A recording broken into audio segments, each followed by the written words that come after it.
The bully was the kind of guy every Korean high school has at least one of. 6'2", fists like bricks, a rich father who bought him out of every problem, and a personal entourage of 3 other dirtbags who laughed at every word he said. Today, like most days, he was looking for someone to break, and today he found the new kid. The new kid was 18, average height, glasses, a face so calm it almost looked rude, the transfer student nobody really knew anything about. Just that he'd shown up out of nowhere, sat at the back of the classroom, and barely spoke to anyone. The exact kind of nobody bullies dream about. What that bully didn't know, what nobody in that school knew, was that this quiet, unremarkable kid had spent the last 10 years of his life killing men in a desert 8,000 miles away. Trained from age 8 by warlords who used children as weapons. International intelligence agencies had a file on him. They didn't have a face. They didn't have a name. All they had was a call sign. Just 2 letters, and by the end of this school day, every gangster in 3 districts was going to learn what those 2 letters meant. This is Mercenary Enrollment, and we are starting from Chapter 1. What's good, everyone? Welcome back to the channel. Today, we are breaking down one of the highest-rated Korean action manhwa of the last 5 years. Written by YC, drawn by Rakyun, currently sitting at over 280 chapters on Naver Webtoon. If you enjoy this breakdown, smash that subscribe button so you do not miss part 2, because trust me, this story only gets more insane from here. Let us get into it. Our story does not actually start in a Korean classroom. It starts 10 years before that. 30,000 feet over a war-torn country whose name our protagonist will not even understand until he is old enough to read a map. His name is Yoo Ijin. He is 8 years old. He is flying with his parents, a normal Korean family, on what was supposed to be a normal trip, when the plane catches fire. The engine goes first, then the wing. Then the cabin starts filling with smoke. His mother screams. His father reaches for him across the aisle. And the last thing little Yoo Ijin sees before everything goes white is his mother's hand stretching toward his. When he wakes up, he is alone. Burning metal everywhere. The smell of jet fuel. Bodies. Of every single passenger on that flight, only one walks away from the wreckage. An 8-year-old boy in the middle of a desert, 8,000 miles from home. No food, no water. Both parents dead. And he does not know it yet, but every government in the world is about to assume he died with them. For the next 10 years, Yoo Ijin is a ghost. He stumbles through the dunes for days. Most kids that age would die in the first night. Yoo Ijin does not die. There is something already in him, something stubborn, something that refuses to lie down and quit. He is found eventually by a convoy of armed men, a local mercenary group running contracts for whoever pays. By any normal law of the world, you do not take an 8-year-old prisoner of war back to camp and raise him as a soldier. But there is no normal law where Yoo Ijin has been dropped. There is only the desert and the men with guns, and the simple economic question of whether this kid is worth more dead or alive. They decide alive. They decide to make him useful, so they make him useful. By age 9, Yoo Ijin is stripping and reassembling an AK-47 faster than the adult recruits. By 10, he is putting rounds through paper targets at 300 meters. By 12, he is being sent on real operations. Why? Because nobody suspects a child. You can walk an 11-year-old past 3 checkpoints with a knife strapped to his ankle, and the guards will smile and wave. By the time anyone realizes what just walked through their gate, the target is already bleeding out. The boy is the perfect weapon, precisely because nobody sees him as one. And by 14, Yoo Ijin is doing something most adult soldiers never quite get used to. He is killing. The instructors stop calling him by name. They call him by a number, a call sign. In the mercenary world, call signs are how you survive, because real names get you killed, get your family killed, get your village burned down. So Yoo Ijin gets a code, 2 digits. We will get to what those 2 digits become in the international community in a minute. But here is the thing about being raised this way, from age 8, with no parents, no school, no friends, who are not also weapons. You do not really turn into a person. You turn into a function. Yoo Ijin does not speak much. He does not laugh. He does not cry. He just works. The mission goes out, the mission comes back, and in between he eats and sleeps and cleans his rifle. There is no inner life. There is no future. There is just the next contract. By the time he is 17, his reputation has spread across an entire region of the conflict. Rival warlords pay double if a contract specifically requires the kid. Other mercenary groups try to recruit him with insulting amounts of money. He turns them all down, not out of loyalty, but because he genuinely does not care. Money is something other people want. Yoo Ijin wants nothing, or so he thinks. Because there is one mission, one specific mission, that finally finds the part of him that 10 years of war could not kill. And he keeps that memory locked in a part of his mind he tries very hard not to open. The contract is simple, on paper. Eliminate the family of a high-value informant. The informant himself has already been dealt with. The family is the message. Yoo Ijin has done this kind of job before. It is not the worst thing he has done. He approaches the small mud brick house at night, suppressed pistol drawn, scanning for guards. There are no guards. The family does not even know they are being hunted. He steps inside, living room. Single oil lamp burning. A woman, maybe 30, sitting on the floor holding her daughter, maybe 5 years old, asleep in her arms. The mother looks up. She sees the gun. She sees Yu Ai-jin's face. And she does not scream. She does not beg. She just looks at him. And she pulls her daughter a little tighter against her chest. And she keeps looking at him, dead in the eyes, like she is daring him to do it. For the first time in 10 years, Yu Ai-jin sees something he had forgotten existed. A mother trying to protect her child. The kind of love that overrides every survival instinct a human being has.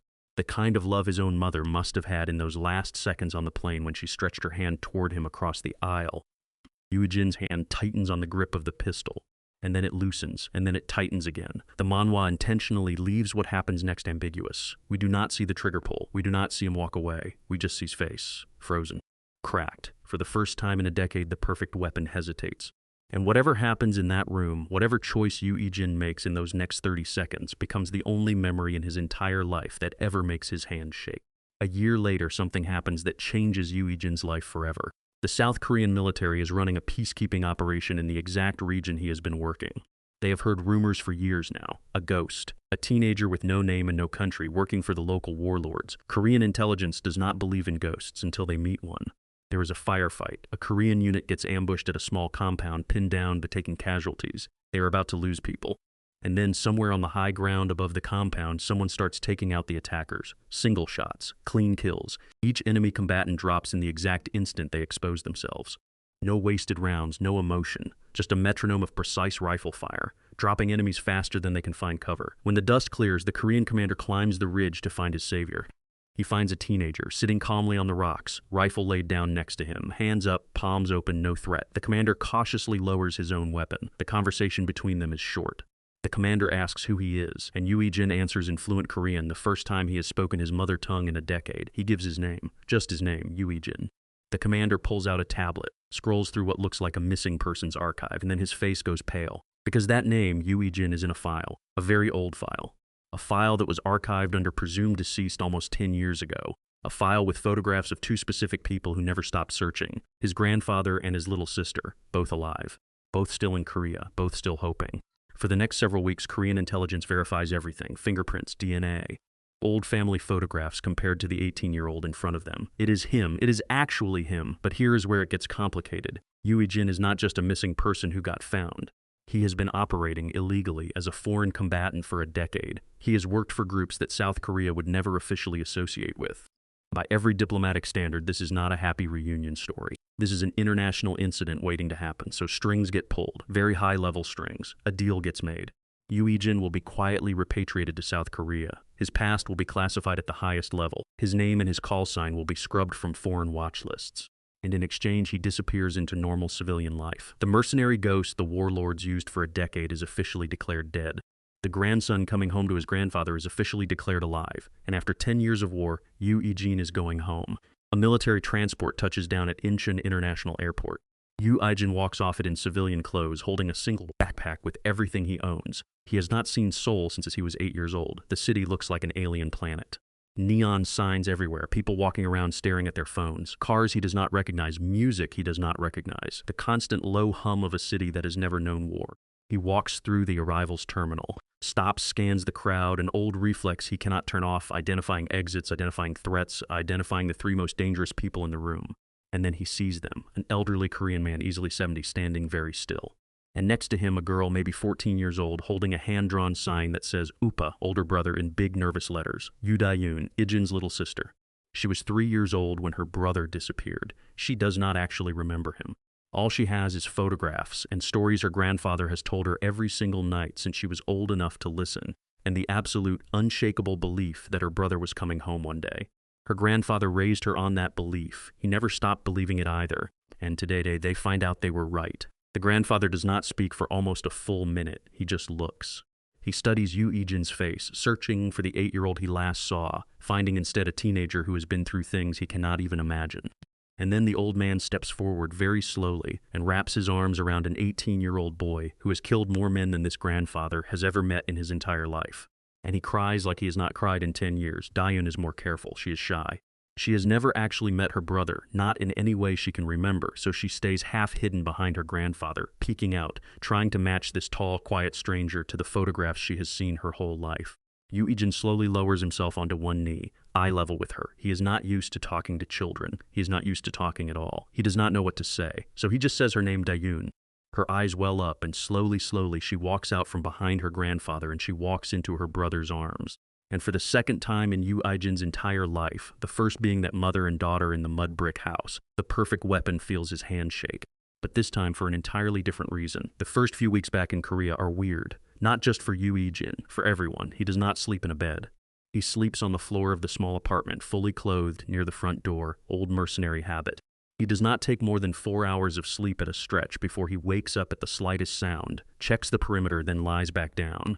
The first time the building's heater clicks on in the middle of the night, he is up, knife in hand, in less than a second. His grandfather notices. He does not say anything.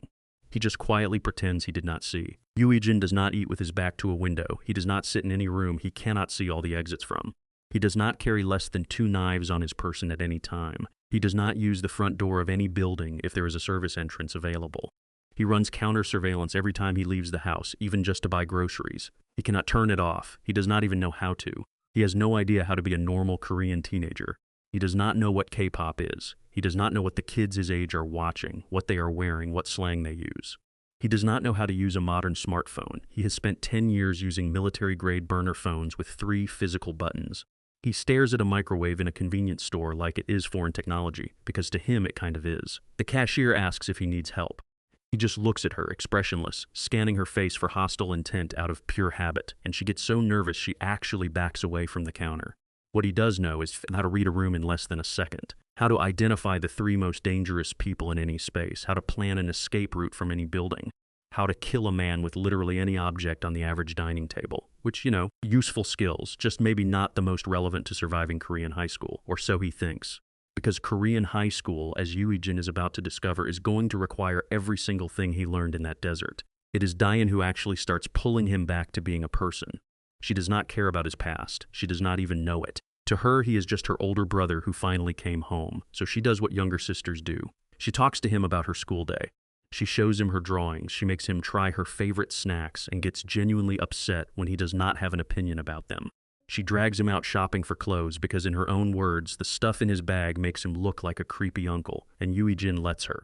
He follows her around shopping districts carrying 6 bags. People stare at this expressionless tall guy being dragged by the sleeve by a 14-year-old girl. He does not notice. She is beaming. And little by little, the function starts to become a brother. But Yu Aijin is also a guy who notices things, and what he starts to notice is that Dayun's phone keeps buzzing. And every single time it lights up, her face changes for just a fraction of a second. She silences it quickly. She tucks it away. She pretends nothing happened. He sees it the first time. He sees it the second time. By the 5th time, he is filing it away as a problem to be investigated. He does not ask her directly, not yet. Instead, that night, back at the apartment, he asks his grandfather about Dayun's school, specifically whether she has been happy there. His grandfather hesitates a long time before he answers. And in that hesitation, Yu Aijin, former mercenary, ghost of 3 continents, killer of an unknown number of men, gets his first read on a different kind of enemy, a Korean school bully ring.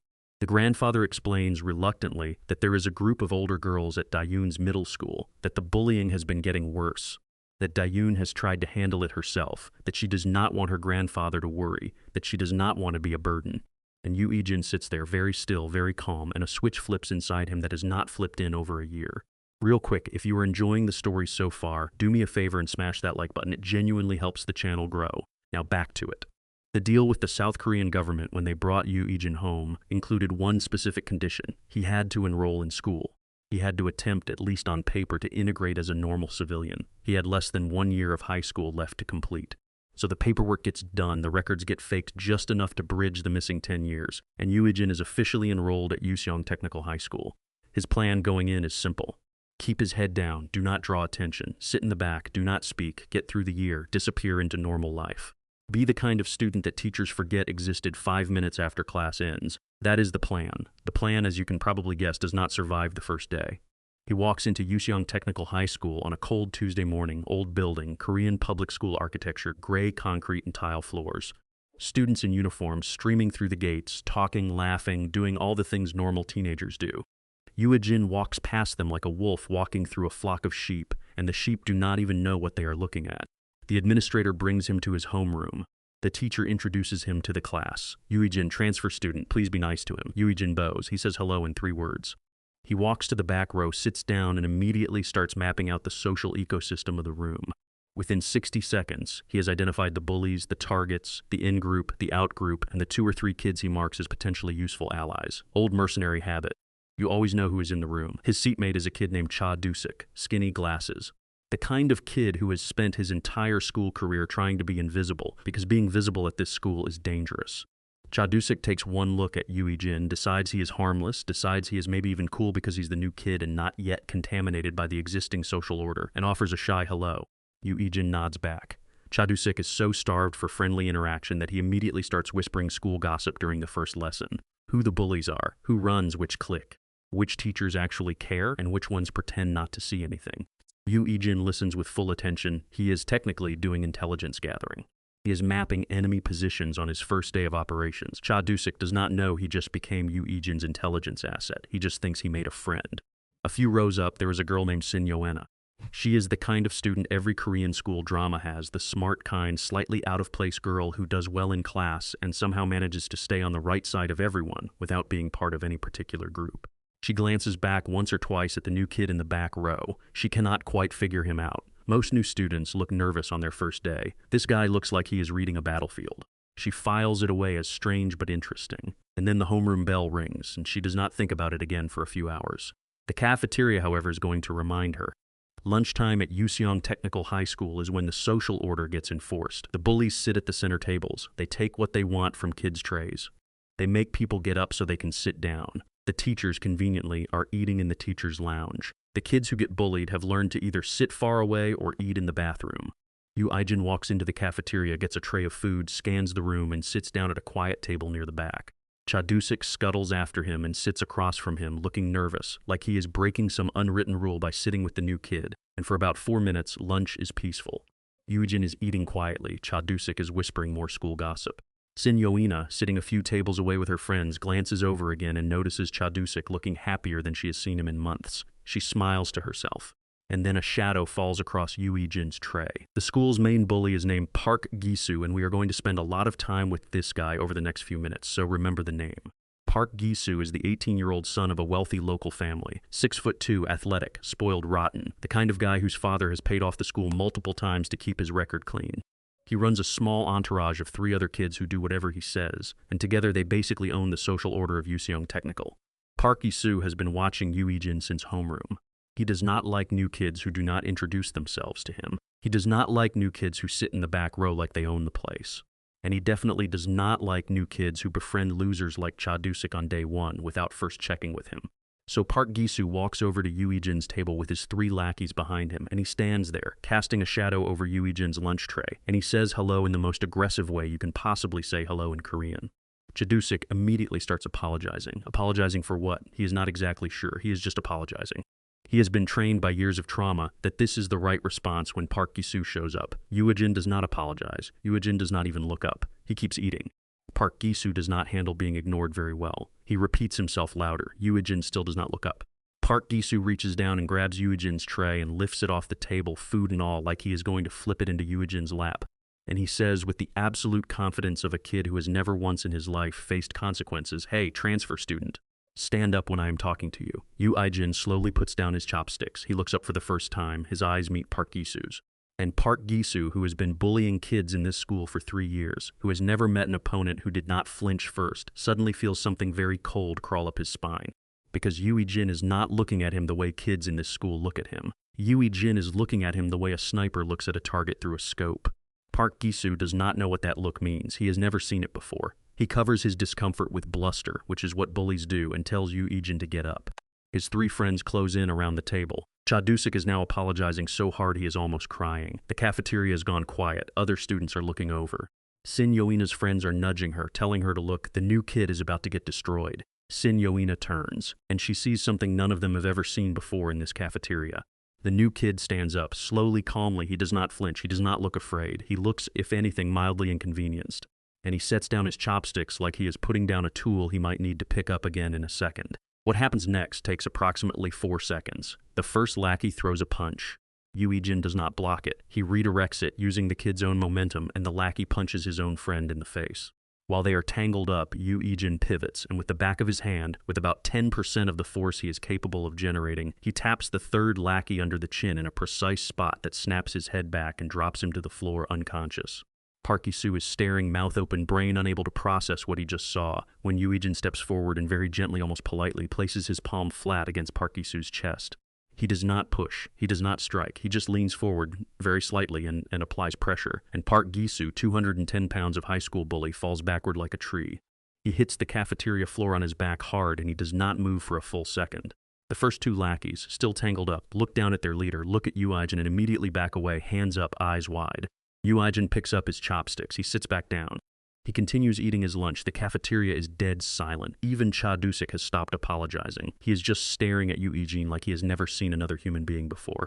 Sin Yoena, 2 tables away, has both hands over her mouth. She has never seen anyone touch Park Gi-soo, let alone put him on the floor. Park Gi-soo himself, lying on his back, is staring at the cafeteria ceiling, trying to figure out what just happened. The whole fight took less than 5 seconds. None of them actually saw Yu Ijin move with any kind of speed. He never even looked like he was trying. It was as if a normal person had been calmly batting away children. Yu Ijin finishes his rice. He looks down at Park Gi-soo, still lying on the floor, and he says very quietly, very calmly, just one sentence. "Do not bother me again." Then he gets up, takes his tray to the return rack, and walks out of the cafeteria like nothing happened. Park Gi-soo does not even try to get up until Yu Ijin is gone. And the entire school, by the end of the lunch period, has heard a version of the story. The new kid put Park Gi-soo on the floor with one hand. The new kid took out 4 bullies in 4 seconds. The new kid is something none of them have ever seen before. By the end of the school day, 3 things have happened that Yu Ijin himself does not yet realize. 1. Cha Dusik has decided with the full force of his terrified loyalty that he is going to follow Yu Ijin around forever and probably die for him if asked. 2.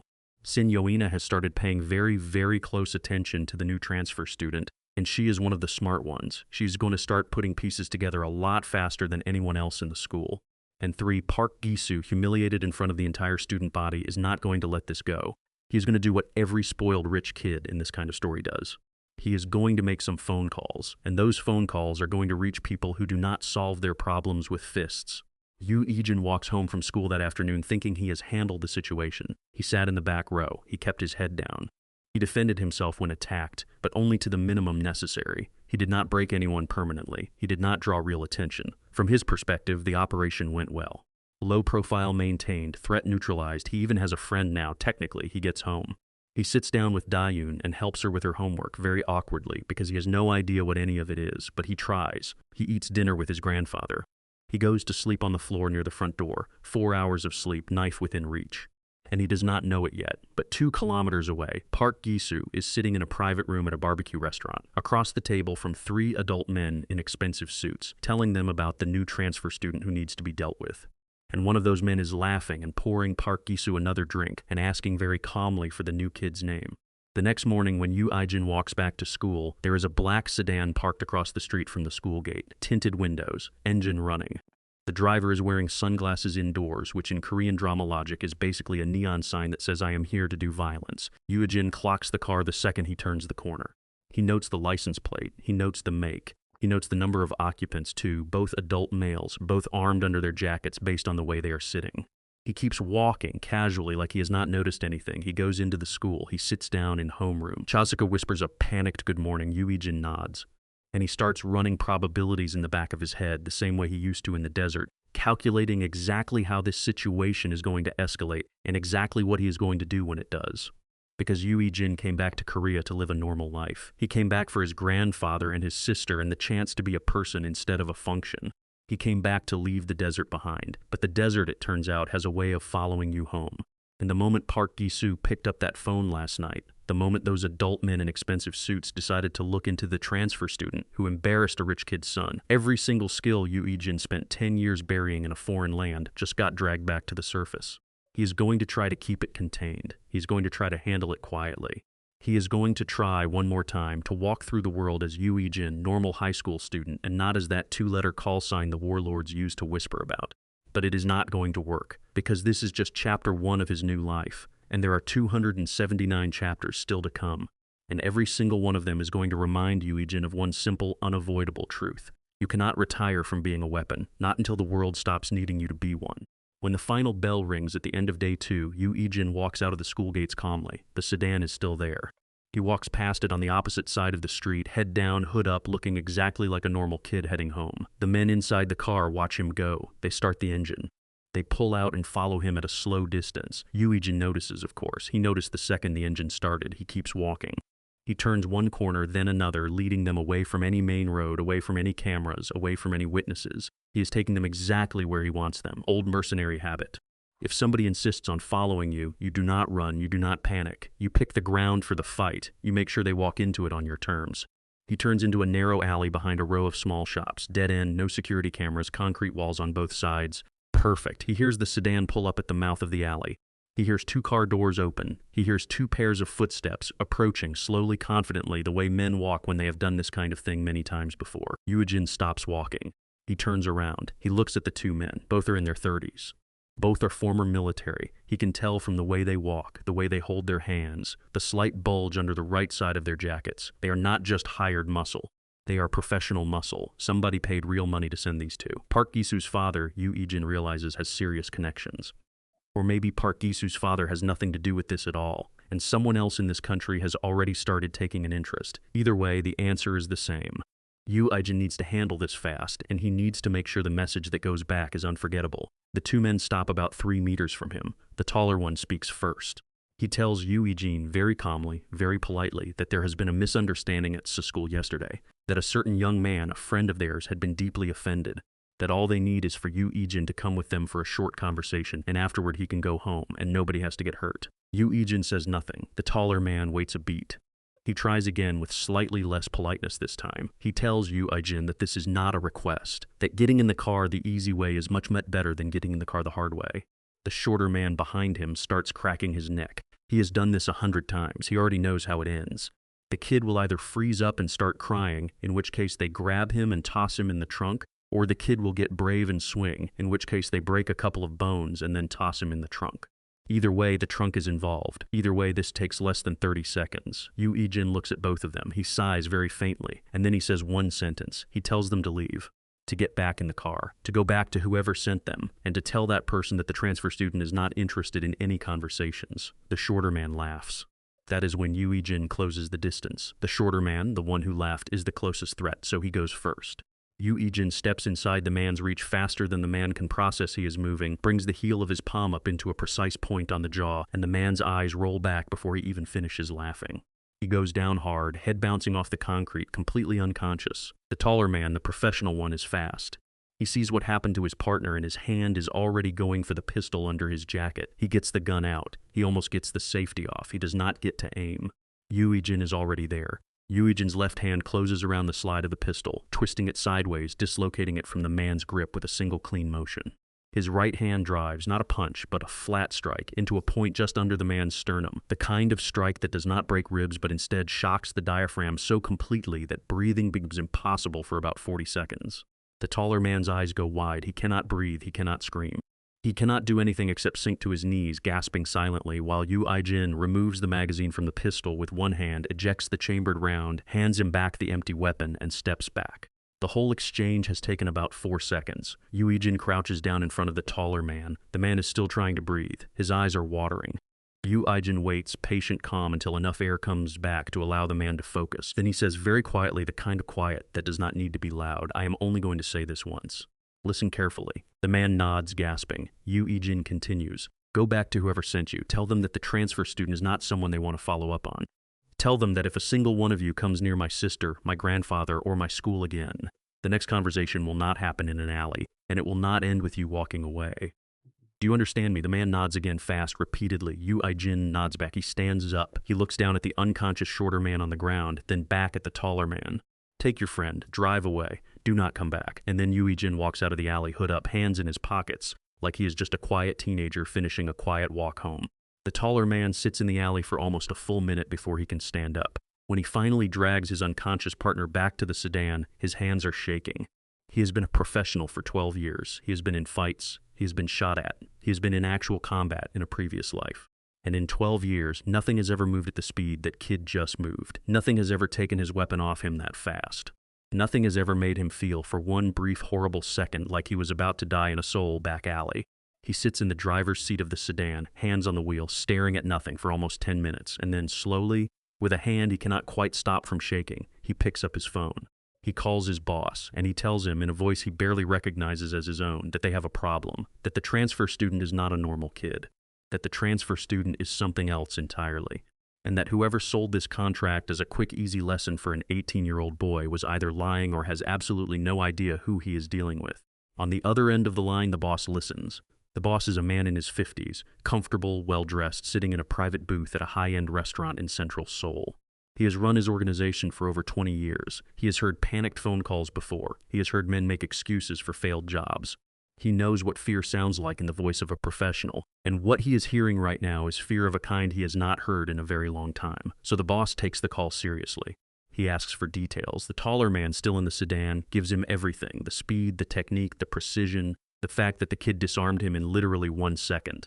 The fact that the kid identified the strike point under the sternum, a technique not taught in any standard martial art, a technique only known to people who have been trained in very specific kinds of close combat military programs.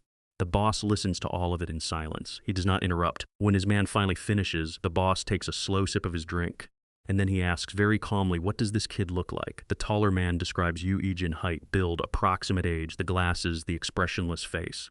And as the description goes on, something in the boss's expression slowly changes. He sets down his drink. He sits up straighter in the booth. He waves away the waitress who was about to refill his glass. He listens to the rest of the description with the kind of attention he normally reserves for very serious business. And when his man finishes, the boss is silent for a long, long time. Long enough that the taller man on the other end starts to wonder if the call has dropped. Then the boss says one word: "Repeat the description slowly." The taller man does. The boss listens again, and then the boss says something that the taller man does not understand, but that he is never going to forget. The boss says quietly, to himself more than to the phone, "It cannot be him. He is supposed to be dead." Then the line goes silent. Then the boss tells his man to come back, to stand down, to leave the kid alone for now, to not make any further moves until he has personally looked into something. He hangs up the phone. And then he sits in that private booth, alone, staring at the wall, while a memory he had buried over a decade ago slowly works its way back up to the surface of his mind. While all of that is happening across town, Yu Ijin is walking home. He stops at a convenience store on the way and buys a strawberry milk, because Daeyeon mentioned yesterday that she liked them. He gets home before she does. He puts the milk in the fridge. He sits down with his grandfather and helps him fold laundry, because his grandfather's hands are not as good as they used to be, and Yu Ijin has noticed, even if his grandfather has not mentioned it. His grandfather watches him work. His grandfather, who has lived through a lot of things, who has seen a lot of things, looks at his grandson silently for a long time. And then his grandfather says very gently, "You know, Ijin, you do not have to keep watching the door so closely. You are home." Yu Ijin looks up. He smiles very slightly for the first time in the entire chapter. He says, "I know, grandfather." But he keeps watching the door anyway. Some habits do not just go away because you ask them to. Daeyeon comes home a few minutes later. She is quieter than usual. She tries to hide it, but Yu Ijin can read her like a map. There is a fresh bruise on her wrist hidden under her sleeve. There is a smudge of dirt on her uniform skirt she has not noticed. Her shoes are scuffed in a way that suggests she got pushed recently hard. She greets her brother and grandfather with a bright voice that does not match her eyes. She goes to her room. She closes the door. Yu Ijin stares at the closed door for a moment. Then he very quietly stands up. He tells his grandfather he is going for a short walk. He puts on his hoodie, he puts the strawberry milk back in the fridge for later. And he steps out into the Seoul evening with a very specific destination in mind, because today he has decided finally, irrevocably, that he is going to find out exactly who has been making his little sister flinch every time her phone buzzes.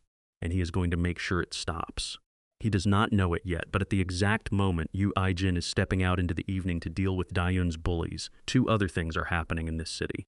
The boss who recognized his description is making a phone call to an old contact, a contact who lives in a different country, a contact who knew Yu Ijin during his desert years. And 4,000 kilometers away, in a private compound owned by a much older and much more dangerous organization, a man with a very particular interest in finding a certain mercenary called callsign 00 something is sitting up straighter in his chair because the phone has just rung, and the voice on the other end is telling him that one of his oldest ghosts may have just turned up alive in South Korea. The desert, as Yu Ijin once put it to himself on the flight home, is the kind of place that does not let you leave. Not really, not all the way. You can fly back, you can hug your grandfather, you can pour your sister strawberry milk, but the desert remembers your name, and sooner or later, somebody from the desert is going to come knocking. And next time, that knock is going to come a lot harder than two professional muscle in a black sedan. If you enjoyed part 1, smash that like button, hit subscribe, and turn on the bell. because part 2 is where things really start getting unhinged. We are going to see Yoo Jin handle Dayun's bullies in the cleanest, most terrifying way possible.